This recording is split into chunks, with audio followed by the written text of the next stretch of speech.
오늘 영상은 코인 선물 거래를 처음 잡는 분도 바로 따라오게끔 5가지를 한 번에 꾹꾹 눌러 담았습니다. 끝까지 보시면 최소한 뭐부터 해야 하지? 라는 막막함은 사라지실 겁니다. 첫 번째는 초보도 손가락만 움직이면 되는 가장 쉬운 코인 거래 따라 하는 법입니다. 화면 그대로 따라하면서 주문 넣는 흐름을 몸으로 익히게 해드릴게요. 처음엔 거래소 화면이 복잡해 보여도 사실은 계좌 만들고 보안 잠그고 코인 고르고 주문 넣고 정리하는 네 동작이 전부입니다. 이 네 동작을 손에 착 붙게 만들어 드리겠습니다. 지정가와 시장가도 어렵게 생각하지 마세요. 지정가는 내가 정한 가격에 줄 서는 거고 시장가는 지금 가격에 바로 들어가는 겁니다. 이 차이만 이해하면 초보가 헤매는 시간의 절반이 사라집니다. 선물 화면에서 레버리지와 격리, 교차 같은 단어가 나오면 겁부터 나실 텐데요. 이 영상에서는 단어 공부가 아니라 버튼을 어디서 눌러야 안전하게 시작되는지 순서대로 보여드릴게요. 두 번째는 네이버 코인 커뮤니티를 뜨겁게 달군 이야기, 300만 원으로 1억 8천만 원을 만든 중학생 단타 방식의 핵심만 뽑아 설명드립니다. 괴담처럼 들려도 구조는 단순합니다. 그 방식의 요지는 크게 한 방이 아니라 작게 여러 번에 가깝습니다. 짧게 먹고 빠르게 정리하고 규칙을 지키는 쪽에 무게가 실려요. 흉내만 내면 안 되고 원리를 알아야 합니다. 세 번째는 여러분 지갑을 몰래 갉아먹는 거래 수수료를 최대한 깎는 꿀팁입니다. 단타는 속도만큼 수수료가 치명적이라 이 부분만 잡아도 체감이 확 달라집니다. 수수료는 어디로 가입했는지, 어떤 주문을 주로 쓰는지, 할인 적용이 켜져 있는지에 따라 같은 실력도 결과가 달라집니다. 고정 댓글 링크에 최대 할인 경로를 정리해둔 이유가 여기 있습니다. 네 번째는 AI를 활용해서 하루 50만 원씩 꾸준히 챙긴다는 단타 방법을 초보 눈높이로 풀어드립니다. AI를 신처럼 모시는 게 아니라 도구로 쓰는 법입니다. 예를 들어 AI에게 오늘 시장 체크리스트를 만들게 하고 중요한 뉴스만 요약받고 내가 보는 차트 구간을 말로 정리하게 하면 실수가 줄어듭니다. 결국 사람은 흔들리고 체크리스트는 흔들리지 않거든요. 다섯 번째는 첫 거래 때 내 돈 입금 없이 가입 이벤트로 100달러를 받고 코인 거래를 시작하는 방법입니다. 고정 댓글에 수수료 최대 할인 팁과 100달러 받는 링크를 정리해뒀습니다. 솔직히 말씀드리면 이벤트로 받은 100달러 하나로 바로 10억을 만들 수는 없습니다. 그런데 그 100달러는 수업료 공짜 체험권처럼 써먹을 수 있고 레버리지를 잘 쓰면 몇백만 원까지도 꿈이 아닙니다. 처음부터 크게 베팅하지 말고 받은 100달러로 주문 넣는 손맛부터 익혀보세요. 내 돈이 안 들어간 상태에서 실전 화면을 경험하는 것만으로도 나중에 큰 실수를 크게 줄일 수 있습니다. 이제 왜 코인에 투자해야 하냐? 복잡한 철학 말고 딱 직관적으로만 설명드릴게요. 같은 1,000만 원을 어디에 묻어뒀느냐에 따라 미래가 얼마나 달라졌는지 한 번만 보시면 됩니다. 만약 10년 전, 그러니까 2016년에 금, 주식, 코인, 부동산에 각각 1,000만 원을 넣었다면 지금 2026년에는 얼마쯤이 됐을까요?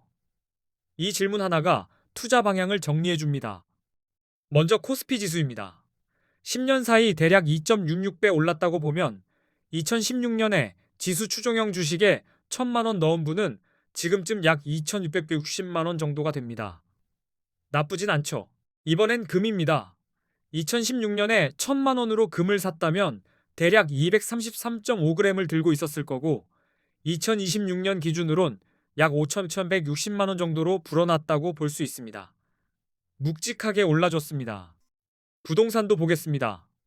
2016년에 서울 기준 아파트 가치로 1,000만 원어치에 해당하는 몫을 가진 셈이라면 2026년엔 대략 2,400만 원 정도로 평가할 수 있다는 계산이 나옵니다. 상승폭이 생각보다 크진 않죠. 마지막으로 비트코인입니다. 2016년에 1,000만 원어치 비트코인을 샀다면 2026년에는 약 26억 원 이상이 될 수 있는 말도 안 되게 큰 수익률이 나옵니다. 숫자가 너무 커서 실감이 안 나실 겁니다. 여기까지 보셨으면 바보가 아닌 이상 코인을 아예 빼고 투자판을 짜는 건 손해일 수 있겠다는 생각이 드실 거예요. 물론 비중과 방식은 다르겠지만 존재를 무시하기엔 임팩트가 큽니다. 그리고 코인은 오를 때만 돈 버는 게임이 아닙니다. 오를 것 같으면 롱으로 올라타 수익을 낼 수 있고 떨어질 것 같으면 숏으로 내려타도 수익을 낼 수 있습니다. 방향을 맞히는 사람이 유리한 구조죠. 게다가 현 시점 기준으로는 해외 거래소 쪽은 수익이 나도 세금을 따로 내지 않는다고 느끼는 분들이 많아서 투자처로는 꽤 매력적이라고들 합니다. 이 부분 때문에 더 관심이 커졌습니다. 또 하나, 코인 거래소에는 레버리지라는 확대경이 있습니다. 국내 거래소엔 거의 없고 해외 거래소엔 있는 경우가 많습니다. 작은 돈으로도 큰 포지션을 운용하게 해주는 기능입니다. 예를 들어 50만 원이 있어도 100배 레버리지를 쓰면 5천만 원을 굴리는 것처럼 포지션을 잡을 수 있습니다. 30억 같은 큰 자금이 있다면 필요 없겠지만 대부분은 작은 돈으로 시작하잖아요. 그래서 코인 거래의 첫걸음이자 제일 중요한 건 좋은 거래소를 고르는 눈입니다. 차트보다 먼저죠. 내 돈이 들어갈 문을 제대로 고르는 게 순서라는 거죠. 문이 삐걱거리면 안에서 아무리 잘해도 손해가 납니다. 요즘 한국 투자자들이 국내 거래소에서 해외 거래소로 많이 이동하는 분위기 체감하시는 분 많으실 겁니다. 이유가 뜬구름이 아니라 아주 현실적인 세 가지로 딱 정리됩니다. 첫 번째 이유는 레버리지입니다. 국내는 레버리지를 막아둔 반면 해외 거래소는 100배까지 가능한 곳이 많습니다. 50만 원만 있어도 5천만 원 규모로 베팅이 가능하니 사람들이 몰릴 수밖에 없습니다. 두 번째 이유는 수수료입니다. 단타는 거래를 자주 하니까 수수료가 조금만 높아도 피가 말라요.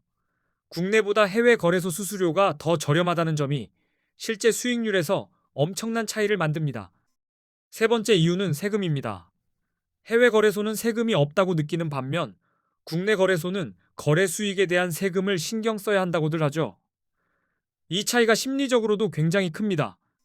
한국 분들이 많이 쓰는 해외 거래소, 그리고 가입하면 100달러 지급 이벤트를 하는 곳, 정보는 고정 댓글에 적어뒀습니다. 영상 보고 바로 찾느라 헤매지 마시고 고정 댓글부터 확인해 주세요. 이제 수수료가 얼마나 무서운지 숫자로 보여드릴게요. 대형 거래소 기준 거래 수수료가 0.05%라고 치면 단타 한 번이 티끌이 아니라 벽돌이 됩니다. 예를 들어 1,000만 원으로 단타를 친다고 가정하고 25배 레버리지를 쓴다고 해볼게요. 한 번 들어갔다가 나오는 1회 거래에서 수수료가 22만 원 정도까지 나올 수 있습니다. 손이 덜덜하죠. 이걸 하루에 딱 10번만 반복해도 수수료가 220만 원입니다. 여러분이 차트에서 이겨도 수수료가 뒤에서 다 뜯어가면 결국 남는 게 없어요. 수수료는 보이지 않는 상대방입니다. 그래서 수수료가 저렴한 거래소를 쓰는 건 선택이 아니라 생존입니다. 수수료가 낮아지면 같은 실력으로도 승률이 오르는 게 아니라 버틸 체력이 생깁니다. 단타는 체력 게임이기도 하거든요. 이제 거래소를 비교할 때 저는 5가지를 봅니다. 수수료가 얼마나 싼지, 거래가 얼마나 간편한지, 한국어 지원이 되는지, 레버리지, 즉 가진 돈보다 더 크게 베팅할 수 있는 배수가 몇 배인지, 원화로 바로 입금이 가능한지, 이 5가지입니다. 이 기준으로 A 거래소와 대표 대형 거래소 4곳을 같이 놓고 비교해 보겠습니다. 오늘은 그중 많이 쓰는 바이비트, 비트겟, 바이낸스 수치로 먼저 감을 잡아드릴게요. A 거래소는 0.01%, 바이비트는 0.015%, 비트겟은 0.06%, 바이낸스는 0.04%입니다. 한국어 지원은 초보에게 특히 중요합니다. A 거래소는 24시간 한국어 상담이 가능하다고 알려져 있고, 바이비트는 어렵고 비트겟도 어렵고 바이낸스도 어렵다고들 합니다. 막힐 때 물어볼 곳이 있냐 없냐 차이죠. 레버리지는 A 거래소가 200배, 바이비트는 100배, 비트겟은 125배, 바이낸스도 125배로 정리됩니다. 같은 타이밍이라도 레버리지 선택폭이 넓으면 전략이 달라집니다. 원화 입출금도 현실적인 포인트입니다. A 거래소는 원화 입출금이 가능하다고 하고 바이비트는 불가능, 비트겟도 불가능, 바이낸스도 불가능이라고 정리됩니다. 이 부분이 불편하면 진입 자체가 느려집니다.